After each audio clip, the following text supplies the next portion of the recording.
আমি মনে করি যে আওয়ামী লীগের আসলে নেতৃত্ব একমাত্র শেখ ফ্যামিলি ছাড়া, শেখ পরিবার, এটা একটা পরিবার কেন্দ্রিক দল হয়ে গেছে এবং এটা শেখ পরিবারের নেতৃত্ব ছাড়া এটা সম্ভব না। দ্বিতীয় কথা আমি যেটা মনে করি যে এই যে নেতৃত্বের বদল, এটা ভারতে বসে সম্ভব না। এটা কারণ এই নেতৃত্বের বদল হইতে হলে তার আগে একটা যুদ্ধে মানে একটা সংগ্রামের ব্যাপার আছে, যে নতুন নেতা যেমন উঠে আসবে। যেমন ধরেন কথার কথা, এখন যদি শেখ হাসিনার ছেলে বা মেয়ে কাউকে যদি প্রধান করে দেওয়া হয়, আমার মনে হয় না যে এটা খুব একটা খাটবে। কিন্তু যদি তারা যদি বাংলাদেশে এসে ক্ষমতায় যে বসতে পারতো, তাহলে কিন্তু হয়তোবা তার সন্তানের একজনকেও আপনার আওয়ামী লীগের কর্মীরা নেতা মেনে নিত। অর্থাৎ যেহেতু ক্ষমতায় যেতে পারছি, সেই জন্য আমি তাকে মেনে নিব। কিন্তু ক্ষমতায় যদি ইনি আমাকে না নিতে পারেন, তাহলে আমি এনাকে মানবো কেন? আপনি কি আমাকে আমার কথাটা বুঝাতে পারছি কিনা? সো আমি মনে করি যে সেই দিক থেকে উনারা যতই, এটা তো বুঝাই যাচ্ছে যে শেখ হাসিনার যেহেতু কোনো অত্যন্ত উনি ঘৃণিত বাংলাদেশে, এটা মনে রাখতে হবে যে উনার কিন্তু জানুয়ারির যে ইলেকশনটা ছিল 2024-এ, সেখানে কিন্তু আওয়ামী লীগের সমর্থকরাও সেই ইলেকশনে যায় নাই। সুতরাং উনি কিন্তু ওইরকম ঘৃণিত এবং নিন্দিত। সেই অবস্থায় উনি আর এই নেতৃত্বে থাকবেন না, অন্য একজন নেতৃত্বে আসবে, এই ধরনের কথা উঠাতেই পারে। আওয়ামী লীগকে আরেকটু গ্রহণযোগ্য করার জন্য এই ধরনের নেতৃত্ব পরিবর্তনের কথা আসতে পারে। কিন্তু আমি মনে করি যে এই নেতৃত্ব পরিবর্তন একমাত্র ভারতের ডিপ স্টেট ছাড়া আর কেউ করাতে পারবে না, কেউ করাতে পারবে না। সুতরাং ভারতের ডিপ স্টেট হয়তো বা এখন এগুলোকে আমরা বলি কি বলি, আপনার মানে কি মানুষের অভিমত জানার জন্য নানান ধরনের প্রস্তাব উঠানো হচ্ছে। তবে এবং আমি দেখছি যে আপনি যেটা বললেন যে আল জাজিরায় যখন জয়কে সাক্ষাৎকার নেওয়া হচ্ছে, অর্থাৎ জয়ের একটা আপনার ভাবমূর্তিটাকে উঠানো হচ্ছে। তো এইগুলো হচ্ছে গিয়ে আপনার এগুলো হচ্ছে এক একটা কৌশল, যে যাতে শেখ হাসিনার ছেলেকে এখন আপনার একটা রাষ্ট্রনায়কের ভাবমূর্তিতে আনা যায়। তো সেটা তো হয়েছে বলে মনে হয় না। তারা চেষ্টা করছে কারণ যাতে আওয়ামী লীগকে গ্রহণযোগ্য করা যায়। তারা জানে যে শেখ হাসিনা থাকলে বাংলাদেশের মানুষের কাছে আওয়ামী লীগ গ্রহণযোগ্য হবে না। এই এই এই এই এই যে কেন গণহত্যা উনি করলেন, কেন উনি ৩টা ইলেকশন দিলেন না, কেন উনি এত দুর্নীতি করলেন, এগুলোর উত্তর উনাকে দিতে হবে। সুতরাং তার থেকে উনি না থাকাটা সবচেয়ে ভালো। হ্যাঁ, অন্য একজন নতুন লোক আসলে উনাকে এই ব্যাখ্যাগুলো আর দিতে হবে না। মানে মানুষের পালস বোঝার জন্য একটা কৌশল এই ধরনের সাক্ষাৎকার, যে কি হয়। কারণ এমনিতে কোনো জি সরি বলেন। আন্তর্জাতিকভাবে ওরা অনেক দৌড়ঝাঁপ করছে সেই 5ই আগস্টের পর থেকে এখন আরো বেশি আমরা দেখতে পাচ্ছি যে তাদের বিভিন্ন ভাবে তারা চেষ্টা করছে নিজেদেরকে আবার সেই জায়গায় ফেরত আনতে। কিন্তু তার পাশাপাশি এটাও তো সত্য যে আওয়ামী লীগের সাপোর্টাররা তো আছে। তারা তো সবাই একেবারে শেখ হাসিনাকে ঘেন্না করে বা আওয়ামী লীগকে ঘেন্না করে এরকম তো না। তারা তো ভোট দিবে। আমি এখানে আমার একটা কথা হচ্ছে যে হ্যাঁ, থাকতেই পারে। প্রথমত হচ্ছে গিয়ে যে থাকতেই পারে এবং আমরা কিন্তু জানি না এখন আওয়ামী লীগ যদি দাঁড়াতো তাহলে উনাদের কত পার্সেন্ট ভোট দিত। এটা আমরা জানি না। এটা আমাদের পুরোপুরি আমরা কিন্তু ধারণা করে অনুমানের উপর বলছি। এই অনুমানগুলো ঠিকও হইতে পারে, বেঠিকও হইতে পারে। দ্বিতীয় কথা হচ্ছে যে আপনার আমি মনে করি যে ডক্টর ইউনূসের সরকার যদি কার্যকর সরকার হতো, কার্যক্ষম সরকার হতো, তাহলে কিন্তু আওয়ামী লীগের এত যে সাপোর্টের কথা মনে করা হচ্ছে সেটা থাকতো না। যেহেতু তারা অক্ষমতা দেখিয়েছে, অনেকে বলে না ওই যে আগেই ভালো ছিলাম বা এই ধরনের কথা, এই ধরনের কথাতেও ইয়ে হচ্ছে যে আপনার আওয়ামী লীগের পক্ষে হয়তোবা সমর্থন একটু বেড়েছে। 5ই আগস্টে যতখানি নিচে ছিল, তলানিতে ছিল, তার থেকে হয়তো বেড়েছে। তৃতীয় কথা আমি বলতে চাই, যেটা আসল কথা আমি বলতে চাই।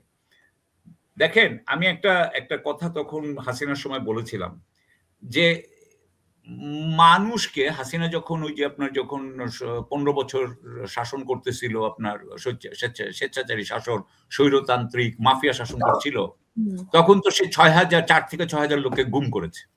আচ্ছা, তখন কি দেখেছেন যে সে রাস্তায় তার পুলিশ যে রাস্তায় মানুষকে গুলি করে মারতো? আপনি কি দেখেছেন কখনো যে আমেরিকা রাস্তায় গুলি করে মানুষকে মারে? আচ্ছা, কেন রাস্তায় গুলি করে মারে না?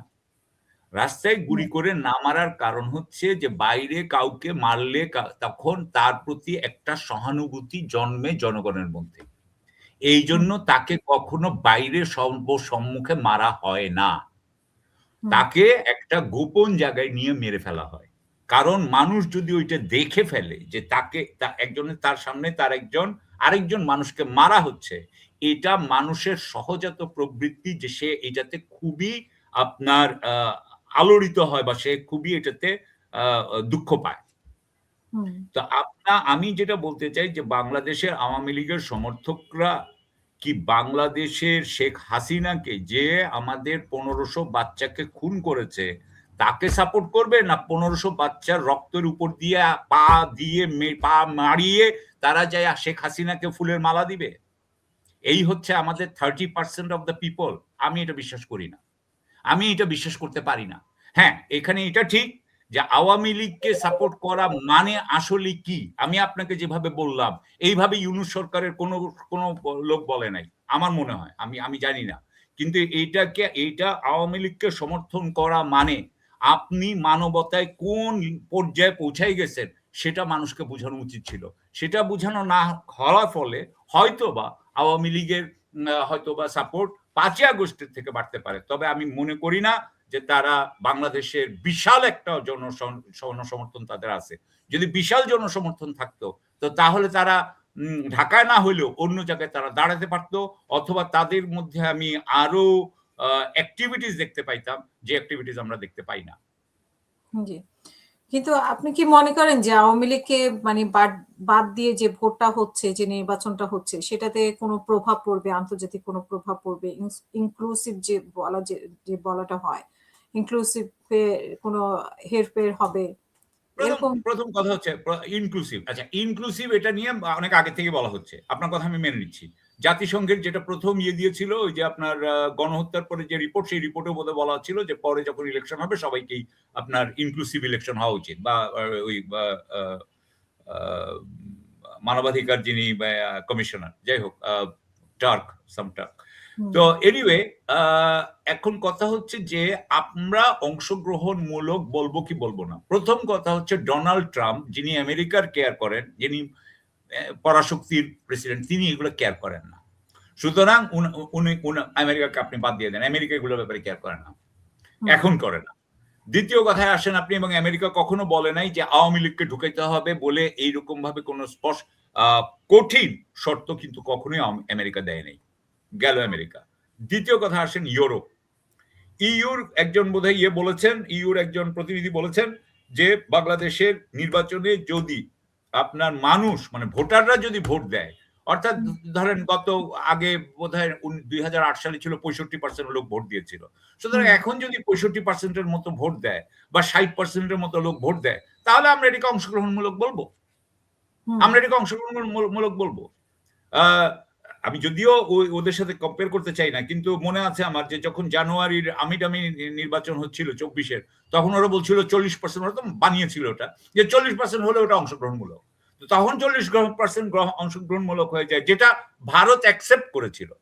ভারত যেটা অ্যাকসেপ্ট করেছিল ওইটার পক্ষে ওই উনাদের একজন প্রাক্তন সচিব শ্যাম শরণ বোধহয়, শ্যাম শরণ না, পঙ্কজ শরণ বোধহয় জানুয়ারি না ফেব্রুয়ারিতে লিখলো, ওই যে আপনার ডেইলি স্টারে লিখলো যে এখন বাংলাদেশকে হাসিনার কথা শুনে চলতে হবে। সুতরাং ইউ যেটা বলেছে যে অর্থাৎ অংশগ্রহণমূলক মানে হচ্ছে ভোটারের অংশগ্রহণ। সুতরাং ইউ এখান থেকে নাই, তাহলে থাকে একমাত্র ভারত। ভারত এটা বলছে। ভারত কিন্তু জানুয়ারি ২০২৪-এ যা বলেছে আজকে ২০২৬-এর জানুয়ারিতে এসে উল্টো কথা বলছে। সুতরাং তারা হিপোক্রেসি, তাদের এই কথা মানা হয় না, মানে মানা যায় না, কারণ এটা তাদের স্বার্থ নিয়ে সংশ্লিষ্ট। আর আমাদের কে বলছে এটাকে হইতে হবে, ইনক্লুসিভ হবে না, এটা তো আর মানে আর কে আছে? আমাদের জন্য খুবই ইম্পর্টেন্ট হচ্ছে গালফ কান্ট্রিজ, কারণ যেখানে আমাদের এমপ্লয়মেন্ট, সেখানে কেউ বলতেছে না। মালয়েশিয়া আমাকে বলছে না, হ্যাঁ আমাকে আমার ইউএসএ বলছে না, ইউ বলছে না। মানে আমি ভারতের এটার কোনো আমি দেখি না। হ্যাঁ ভারত এগুলো এখন এই জন্য আমাদের এখানে যদি গুন্ডা পান্ডা পাঠাতে চায় সেটা আরেক কথা।